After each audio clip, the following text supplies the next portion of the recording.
QAnon were out in full force at present.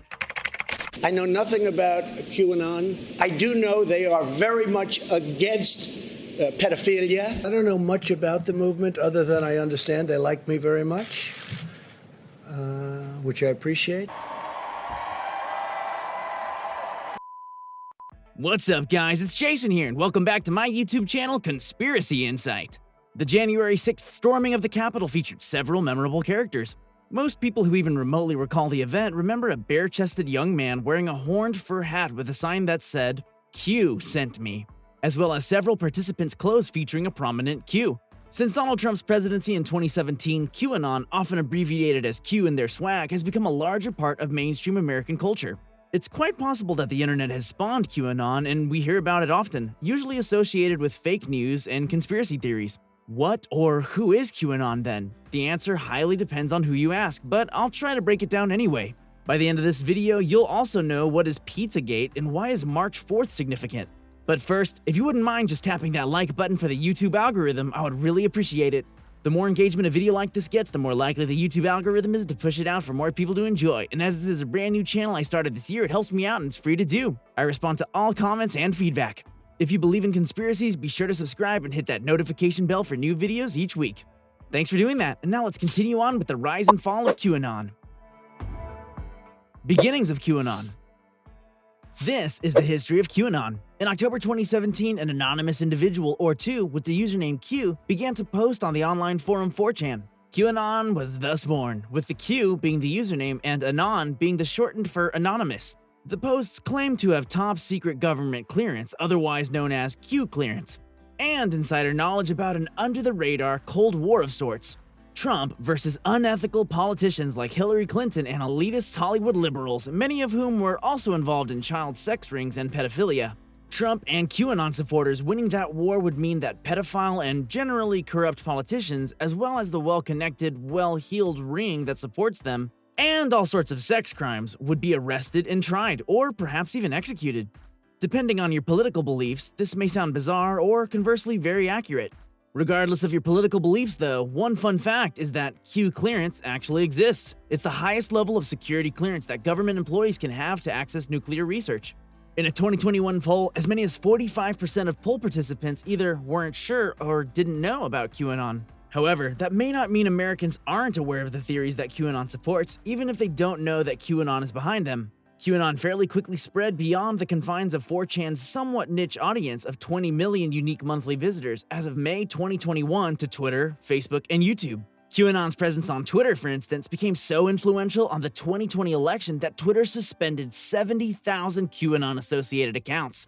The suspension was for spreading misinformation, and it was most definitely spreading, with BBC research claiming that QAnon-related hashtags and phrases were used more than 20 million times on Twitter from January through September 2020. QAnon through the years. QAnon's growth has become fueled partially by the sheer number of its theories that have caught on, at least on the web. The breadcrumbs, or cryptical posts about political predictions or call to arms, are still ongoing.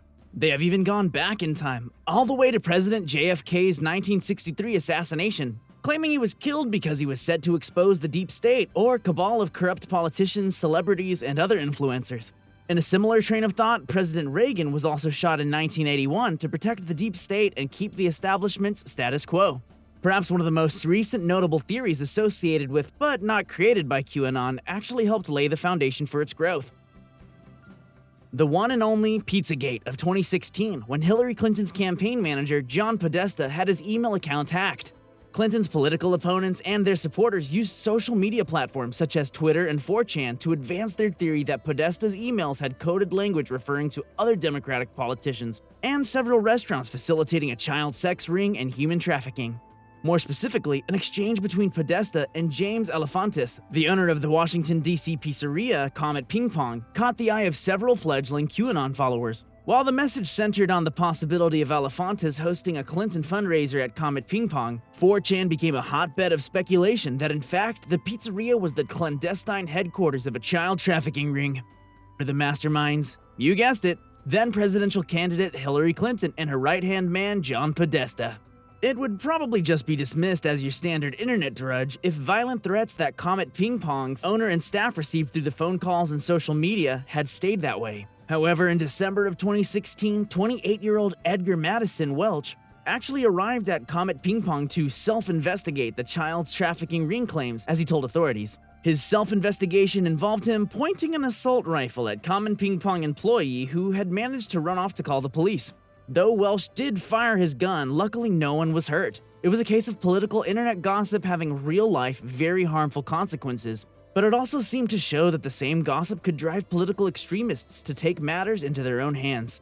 While Pizzagate was not started by an explicit QAnon group, the fans were flamed by QAnon followers. It didn't stop there. In 2018, QAnon followers started appearing prominently at then-President Trump's rallies. That same year, an armed 30-year-old Matthew Henderson drove an armored car onto a bridge leading to the Hoover Dam to force government to publicize the Justice Department's report on how FBI ants reportedly investigated Hillary Clinton's use of a private email server. Fitting with the conspiracy theory nature of QAnon, in reality that report had been issued the day before.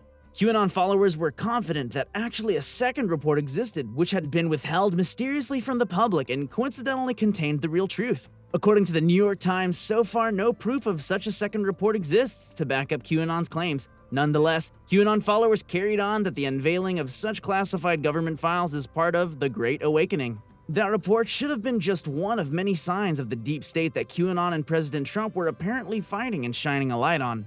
In the meantime, QAnon followers have taken on a variety of causes and hashtags as their own. Some gems have included supporting the 9/11/Truthers movement, propagating the idea that perhaps the deep state was actually behind the terrorist attack, as well as old anti-Semitic claims that Jewish people control the world and, most importantly, the world's banks. As fate would have it, QAnon's fixation on catching pedophiles also led to Save Our Children demonstrations, with the hashtag #SaveOurChildren actually being mentioned more than 800,000 times on Twitter as of August 2020. Some media outlets speculated that the demonstrations were a ploy to make QAnon more mainstream. After all, presumably more Americans opposed pedophilia than believed in a deep state. The emergence of COVID-19 added fuel to the flames, with Anthony Fauci becoming a target of QAnon scorn as well. Fauci was reaffirmed as part of QAnon's ever-growing list of public enemy number ones because in March 2020, when President Trump joked about the State Department being the deep state, Fauci was caught trying to suppress his laughter by covering his face. QAnon followers were already doubtful of him and his loyalties though, because WikiLeaks exposed Fauci emails where he praised Hillary Clinton in 2020 and 2013. QAnon-backed criticism of Fauci on social media at the time ranged from "Fauci is a deep state puppet" to half-jokes that Obama and Fauci had been involved in the creation and spread of COVID-19. During Trump's re-election bid, QAnon was a loud part of his re-election campaign. The president reportedly retweeted QAnon-associated news at least 200 times and shared inside jokes with the group. During a widely publicized interview with Savannah Guthrie, Trump declined to disavow QAnon. Rather, he emphasized that he, along with QAnon and probably the rest of the world, were against pedophilia and that he heard they were patriots.